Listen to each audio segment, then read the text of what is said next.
कौवा जंगल के स्कूल में प्रिंसिपल था। उसी स्कूल में लाडू चिड़िया और मीनू मौसी बच्चों को पढ़ाती थी। लाडू चिड़िया के ऊपर स्कूल की एक और जिम्मेदारी थी, जंगल के सभी बच्चों को स्कूल में लेकर आना और स्कूल की छुट्टी होने के बाद उन्हें वापस अपने अपने घर छोड़ना। बच्चों को स्कूल में ले आने और ले जाने के लिए लाडू को स्कूल की तरफ से एक स्कूल बस दी गई थी जो हवा में उड़ती थी। दोस्तों, आपको तो पता ही है, कुछ बच्चों को स्कूल जाना बिल्कुल ही अच्छा नहीं लगता। इसीलिए कालू के स्कूल ने एक उड़ने वाली बस बनाई थी ताकि बच्चे खुशी से स्कूल आ सके। जंगल के सारे पंछियों के बच्चे उड़ने वाले बस में स्कूल आते थे, सिवाय बुलबुल चिड़िया के बच्चे के। बुलबुल चिड़िया गरीब थी, इसीलिए वो स्कूल बस की फीस नहीं भर सकती थी। वो हर रोज अपने बेटे सोनू को पीठ पर बिठाकर स्कूल छोड़ने के लिए आती थी। माँ, मुझे भी उड़ने वाली स्कूल बस में जाना है। मेरे सारे दोस्त मुझे गरीब गरीब कह के चिढ़ाते हैं। माँ, तुम स्कूल बस की फीस भर दो ना, ताकि मैं भी उड़ने वाले बस में जा सकूं। तुम्हारे दोस्त सही कहते हैं, हम सच में गरीब हैं। हमारे पास उतने पैसे नहीं है सोनू बेटा। अब चलो, स्कूल के लिए देरी हो रही है। बुलबुल अपने बेटे सोनू को पीठ पर बिठाकर स्कूल की तरफ निकल पड़ती है। कालू के स्कूल में बच्चों को बहुत अच्छे अच्छे लेसन सिखाए जाते थे, जैसे कि शिकारी पंछियों से कैसे बचना है, अपना खाना खुद कैसे ढूंढना है, अपने पेरेंट्स की मदद लिए बिना कैसे हवा में उड़ना है, अपने पंखों का ख्याल खुद कैसे रखना है। मीनू मौसी, लाडू चिड़िया और कालू कौवा तीनों मिलकर बच्चों को बहुत अच्छी तरह से सब कुछ सिखाते थे। कहने को कालू स्कूल का प्रिंसिपल था, लेकिन स्कूल का मालिक एक चील था जो बहुत लालची और गुस्से वाला था। अगर कोई बच्चा स्कूल की फीस टाइम पर ना भर पाए तो वो उसे स्कूल में नहीं आने देता था। गर्मियों की छुट्टियां अब खत्म हो गई थी और फिर से स्कूल शुरू हो गया था। पहले ही दिन कालू ने बच्चों को सूचना दे दी, बच्चों, अब गर्मियों की छुट्टियां खत्म हो गई है और आज से रेगुलर स्कूल शुरू हो गया है। आज से सारे बच्चे रोज स्कूल आएंगे। आज जितने भी बच्चे स्कूल आए हैं, मैं उनके ऊपर एक जिम्मेदारी सौंप रहा हूँ कि आज जो भी बच्चे स्कूल में एब्सेंट है, उन्हें जाकर बता दो कि कल से रेगुलर स्कूल आना है। जो भी बच्चा कल से रेगुलर स्कूल नहीं आएगा तो उसे फाइन लगेगा। आप सबके समझ में आ गई ना बात? जी सर। अरे हाँ, मैं एक और बात बताना तो भूल ही गया। आज से स्कूल का नया साल शुरू हो गया है, तो कल स्कूल आते समय स्कूल की फीस जरूर लेते आना और सब बच्चे कल आते समय नया यूनिफॉर्म पहनकर आएंगे और पढ़ाई के लिए जो जो सामग्री लगती है वो भी बाजार से जाकर खरीद लेना। कालू की सूचना सारे बच्चों ने सुन ली और सारे बच्चे बहुत खुश भी हो गए क्योंकि उनको कल एक नया यूनिफॉर्म मिलेगा, पढ़ाई के लिए अच्छी सामग्री मिलेगी। लेकिन बुलबुल चिड़िया का बच्चा सोनू कालू प्रिंसिपल की बात सुनकर मायूस हो जाता है क्योंकि उसको पता था वो गरीब है। उसे हर साल की तरह इस साल भी पुराना यूनिफॉर्म ही पहनना पड़ेगा। बाकी के सारे बच्चे नया यूनिफॉर्म पहनकर आएंगे और सोनू को चिढ़ाने लगेंगे। स्कूल की छुट्टी हो जाती है, सारे बच्चे लाडू की उड़ने वाली बस में घर आ जाते हैं। सोनू भी अपनी माँ के पीठ पर बैठकर घर आ जाता है। माँ, आज से स्कूल का नया साल शुरू हो गया है, तो आज प्रिंसिपल सर ने सारे बच्चों को ये सूचना दी है कि कल स्कूल आते समय नया यूनिफॉर्म पहन कर आना और पढ़ाई की नई सामग्री बाजार से खरीद कर लेकर आना। माँ, चलो ना, हम बाजार जाकर आते हैं। बाजार जाकर मेरे लिए एक नया यूनिफॉर्म लाते हैं। माँ, मेरा अभी का यूनिफॉर्म तो बहुत खराब हो गया है और कई जगह तो फट भी गया है। सोनू की माँ बुलबुल चिड़िया कुछ नहीं बोलती। माँ, क्या हुआ? तुम चुप क्यों हो? कुछ तो बोलो ना माँ। चलो ना माँ, हम बाजार जाते हैं। सोनू बेटा, मुझे माफ कर दो, इस साल भी तुम्हें तुम्हारा पुराना ही यूनिफॉर्म पहनकर स्कूल जाना पड़ेगा। हमारे पास उतने पैसे नहीं है बेटा। सोनू उम्र में छोटा था लेकिन बहुत होशियार और समझदार था। उसे अपने घर की परिस्थिति अच्छे से मालूम थी, इसीलिए सोनू ने अपनी माँ के पास यूनिफॉर्म के लिए जिद नहीं की। ठीक है माँ, कोई बात नहीं, मैं मेरा पुराना ही यूनिफॉर्म पहन के स्कूल चला जाऊंगा। लेकिन प्रिंसिपल सर ने एक और सूचना दी है कि कल आते समय स्कूल की फीस लेते आना। तभी वहाँ पर गोरी कौवी अपने बेटे के साथ आ जाती है। अरे बुलबुल, क्या कर रही हो? चलो हम बाजार जाकर आते हैं और बच्चों के लिए नए यूनिफॉर्म लाते हैं। गोरी कौवी को बुलबुल चिड़िया की परिस्थिति के बारे में पता था, लेकिन फिर भी वो जानबूझकर बुलबुल को साथ चलने के लिए कह रही थी। गोरी बहन, तुम चली जाओ, मुझे घर में थोड़ा काम है, मैं बाद में चली जाऊंगी। ठीक है, फिर मैं चलती हूँ। गोरी कौवी चली गई और बुलबुल सोच में पड़ गई। अब मैं क्या करूँ? कहाँ से भरूंगी मैं फीस? पिछली बार तो सोनू के मामा ने उसकी फीस भर दी थी, लेकिन मैं हर बार तो उससे मदद नहीं मांग सकती। मैं एक काम करती हूँ, मैं कालू प्रिंसिपल के पास ही चली जाती हूँ और उनसे विनती करती हूँ। मैं स्कूल की पूरी फीस एक साथ नहीं भर सकती, मैं साल भर में थोड़ी थोड़ी करके फीस भर दूंगी। सोनू बेटा, मैं थोड़ा बाहर जाकर आती हूँ, तब तक तुम घर में ही रहना, अकेले कहीं पर बाहर मत जाना, मैं जल्दी ही घर वापस आ जाऊंगी। ठीक है माँ। बुलबुल चिड़िया सोनू के स्कूल में आ जाती है। कालू प्रिंसिपल अपने केबिन में ही था। बुलबुल प्रिंसिपल के केबिन में आ जाती है। अरे बुलबुल बहन, अंदर आ जाओ, बताओ कैसे आना हुआ। बुलबुल चिड़िया अपनी सारी सिचुएशन कालू कौवे को बताती है।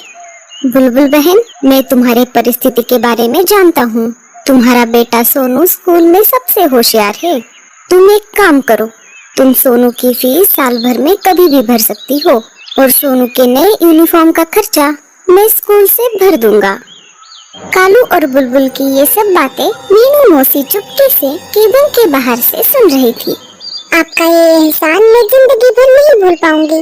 अब मैं चलती हूँ, सोनू घर पे अकेला है। आपको तो पता ही है, जंगल में शिकारी पंछी घूम रहे हैं। तुम चिंता मत करो, तुम निश्चिंत होकर घर चली जाओ। जैसे ही बुलबुल केबिन के बाहर आने लगती है, मीनू मौसी वहाँ से निकलकर सीधा चिल के पास आ जाती है, जो उसी स्कूल का मालिक था।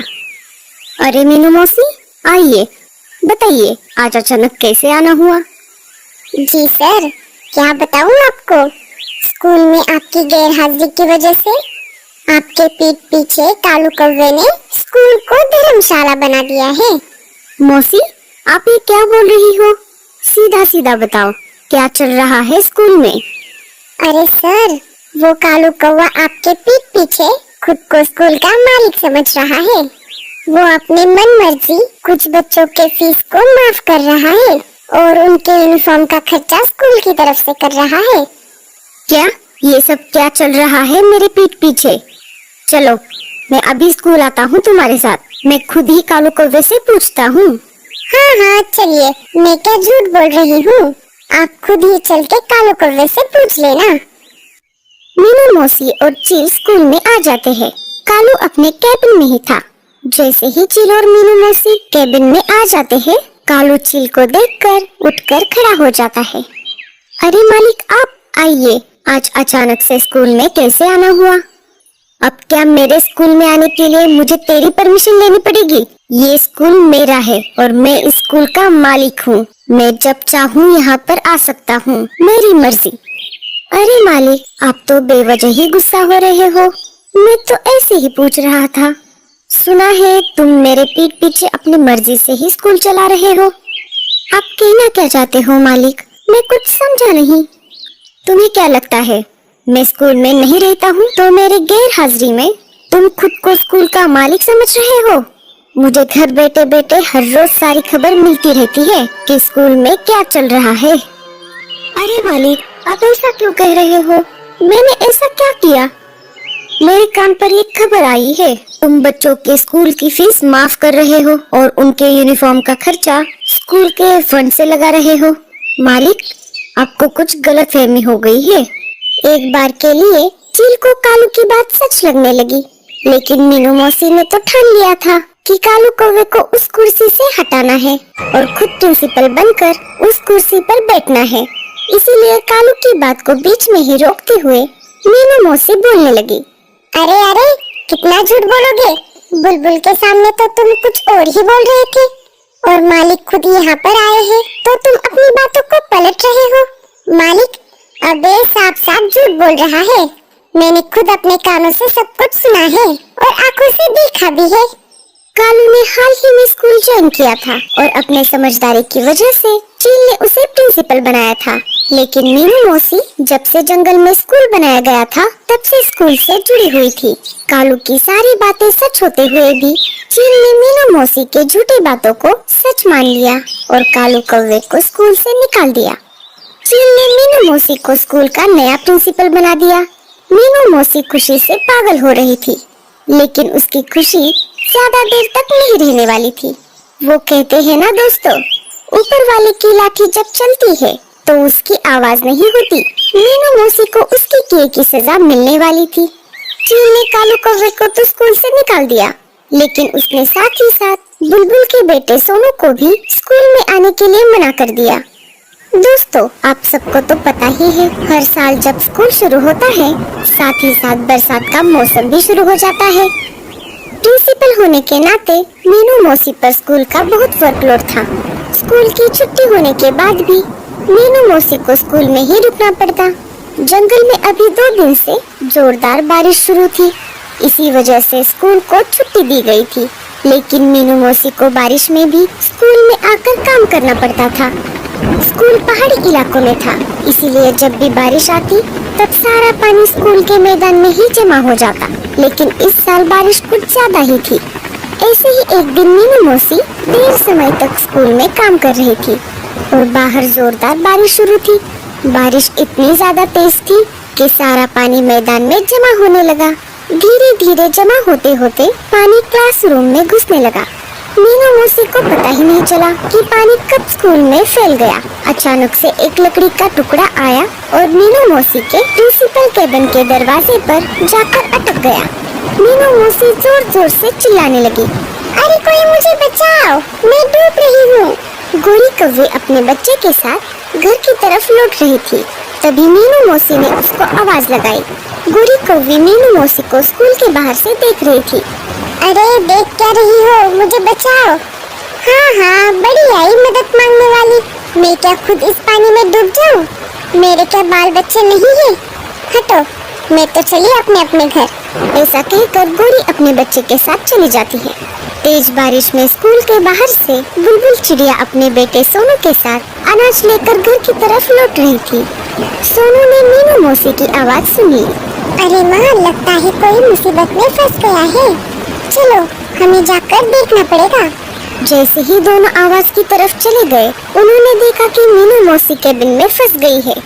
अरे बुलबुल चिड़िया, देख क्या रही हो, मुझे बचाओ। हाँ हाँ मीनू मौसी, मैं अभी तुम्हें बचाती हूँ। बुलबुल चिड़िया मीनू मौसी को बचाने की कोशिश करने लगी, परंतु लकड़ी निकालने में वो असफल रही। रुको मीनू मौसी, मैं किसी और को मदद के लिए बुला कर लाती हूँ। बुलबुल ने कालू कौवे और सुंदर उल्लू को बुला कर लाया। तीनों ने मिलकर वहाँ से लकड़ी हटा दी। मीनू मौसी केबिन से बाहर आ गई और उनकी जान बच गई। तुम्हारा बहुत बहुत शुक्रिया बुलबुल चिड़िया, तुमने खुद की जान दांव पर लगाकर मुझे बचाया है। अगर तुम ना होती तो मैं इस पानी में डूब ही जाती। मुझे माफ कर दो कालू, मैंने अपने स्वार्थ के लिए झूठ बोलकर तुम्हें इस कुर्सी से हटाया और चील को तुम्हारे बारे में झूठ बताया। कोई बात नहीं मीनू मौसी, तुम्हें तुम्हारे किए पर पछतावा हो रहा है, यही काफी है। चील ने ऊपर से सारी बातें सुन ली और मीनू मौसी को माफ कर दिया। चील ने एक फैसला ले लिया कि सारे बच्चों की फीस माफ कर दी जाएगी और उन्हें फ्री में पढ़ाया जाएगा।